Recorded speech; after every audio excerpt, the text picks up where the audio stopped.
경제학을 어렵게 느껴지는 이유는 뭐냐면은 부문과 부문이 다 연결이 되어 가지고 고등학교 때 수포자가 발생하는 이유는 내가 미적분을 하기 위한 기본 베이스가 중학교 때 배워야 될 수학적 베이스가 없기 때문인 거죠. 맞죠? 이것 때문이에요. 그래서 역으로 얘기하면 이런 뜻입니다. 만약 경제학의 기본을 갖다가 미시것이 이렇게 기본 바운더리를 갖다가 처음에 시간을 투자해 가지고 공부를 해 놓지 않게 되면 시험 기간이 다가오면 다가올수록 마음의 부담은 커지고 어쨌든 시험장에 가서 점수는 받아야 되는 거니까 어떤 식으로 공부를 하게 되냐면은 기출 문제를 갖다가 토픽별로 정리한 거를, 그리고 그렇게 토픽별로 정리된 지문에서 1, 2, 3, 4번 OX 지문을 갖다가 이렇게 정리해 가지고 암기하는 쪽으로 들어갈 수밖에 없게 돼요. 거의 불가능합니다. 왜 불가능하냐면은 경제학 같은 경우에는 수학이라고 생각하시면 됩니다. 그러니까 수학을 잘해야 경제학을 잘한다 그 뜻이 아니라 무슨 뜻이냐면은 경제학은 특별하게 새로운 이론이 이렇게 급격히 발전하는 경우가 별로 없어요. 추가되는 내용이 20년 전, 30년 전에 비해 가지고 금융 파트 이렇게 조금이고 대부분이 이론이 그대로 갑니다. 그런데 기출 문제는 한 해에 쏟아져 나오는 것만 하더라도 거의 다 200문제가 넘어가요. 근데 겹치는 게 없습니다. 왜 겹치는 게 없냐면은 물가가 상승했다는 걸 갖다가 물가를 하락했다라고 이렇게 바꾸게 되면은 다른 문제가 되는 거죠. 임금이 상승했다가 임금이 하락했다.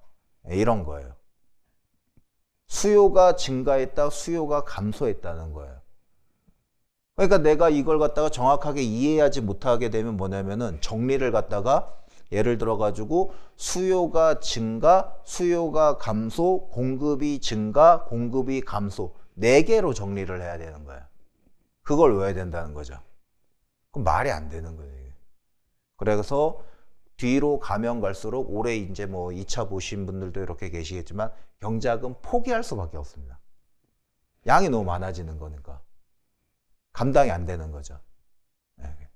반대로 얘기하면은 무엇이냐면은 경제학은 철저하게 이해 위주로 가야 돼요. 이해 위주로 합니다. 철저하게 이해의 학문입니다. 그 이해를 한다는 것은 뭐냐면 내가 문제를 보고 주관식이든 객관식이든 똑같아요. 뭐냐면은 이 문제, 이 토픽이 요구하는 주제에서의 그래프가 어떻게 그려지는지가 머릿속에 들어와야 돼요. 그래서 문제를 딱 보는 순간 모형이 딱 해서 그래프 뭔가 이렇게 직선 2개가 나오거나 곡선이 나왔을 때 그게 문제 옆에 이렇게 그려져야 된다는 겁니다.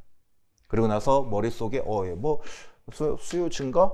뭐 해가지고 수요 증가? 뭐 이런 식으로 그러면은 가격 상승하고 뭐 이렇게 됐네? 이렇게 답을 찾아가는 거예요. 이게 돼야 되는 겁니다. 그래서 반대로 얘기하면은 분량도 많아 보이고 처음에는 할 것도 많아 보이지만은 경제학은 시간이 가면 갈수록 분량이 줄어들어요. 암기할 게 없어집니다. 반대로 얘기하면 처음부터 이게 바운더리를 제대로 잡아놓지 않게 되면은 이거는 암기 과목이 될 수밖에 없다. 그 암기 과목은 거의 실패합니다. 왜 실패하냐면 공무원 7급도 그렇고 최근에 경제학은 흐름이 뭐냐면은 이론을 물어보는 것이 아니라 마치 수학같이 계산형 문제들이 많이 출제됩니다. 기출문제 이렇게 한번 보시면 1, 2, 3, 4에 숫자가 많이 등장하죠. 숫자가 굉장히 많이 등장합니다. 주관식도 마찬가지예요. 다 똑같습니다. 숫자가 많이 등장해요. 계산형 문제가 많이 출제됩니다. 그래서 여러분들이 이렇게 2차 시험 이렇게 볼 때 4과목을 같은 시간 안에 한 번에 보게 되죠. 가장 많이 시간이 부족한 과목이 뭐가요? 경제학이죠. 다른 과목들은 바로 그냥 답 이렇게 1, 2, 3 이렇게 나오잖아요. 그러니까 다른 데서 시간 세이브 해가지고 경제학에 투자하게 되는데 거기서 헤매는 이유는 뭐냐면은 얘가 무슨 주제이고 어떻게 접근해야 될지, 그리고 답을 풀려고 했을 때 어떻게 하는가, 쉽게 풀 수가 있는데 그걸 생으로 다 계산하다 보니까는 거기서 시간을 다 잡아먹게 되는 거예요. 차라리 그 문제 포기하고 4-5문제 더 풀 수 있는데 그 한 문제 풀려다가 계산형 문제를 하다가 망하게 되는 거죠. 근데 출제는 그렇게 안 해요. 모든 문제는 다 1분 안에 풀 수 있도록 출제가 됩니다. 그런 의미에서 국가직 공무원, 국가직 7급이 굉장히 세련된 방향으로 문제가 나가고 있어요. 굉장히 세련된 방향으로. 무슨 뜻이냐면은 눈에 보이는 건 1, 2, 3, 4가 계산형 문제예요. 그런데 이론이 딱 잡혀 있게 되면은 1번, 4번은 절대 답이 될 수가 없어. 이 상황에서는 증가인데 얘네 감수는 말이 안 돼. 이게 바로 나옵니다. 그리고 나가지고 2개만 체크해 보면 되는 거예요. 그 다음에 선택지가 1, 2, 3, 4가 이렇게 되는데 뭐뭐가 증가하면 뭐뭐가 이렇게 된다. 이렇게 숫자가 나옵니다. 얘도 마찬가지로 증가하게 되면 얘는 증가, 아니면 얘가 증가하게 되면 얘는 감소할 수밖에 없는 거예요. 숫자를 안 보더라도 머릿속에서.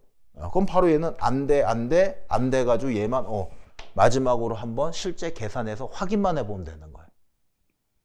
이런 식으로 문제가 굉장히 세련되게 나옵니다. 그래서 공부를 한 학생과, 여기서 말하는 공부를 한 학생은 경제학을 암기가 아니라 경제학이 무엇인지, 미시, 거시, 국경을 갖다가 제대로 공부한 학생들이, 그 다음에 그 각 토픽에서 나오는 주제들을 정확하게 알고 있는 상태에서 학습이 됐다 그러면은 굉장히 수월하게 풀 수 있는 간단한 계산형 문제로 눈에 보이게 되는 거고, 그게 아니라 그냥 반복적으로 토픽 이렇게 유형별로 정리한 걸 갖다가 기계적으로 이렇게 하다 보면 자연스럽게 체화되겠지.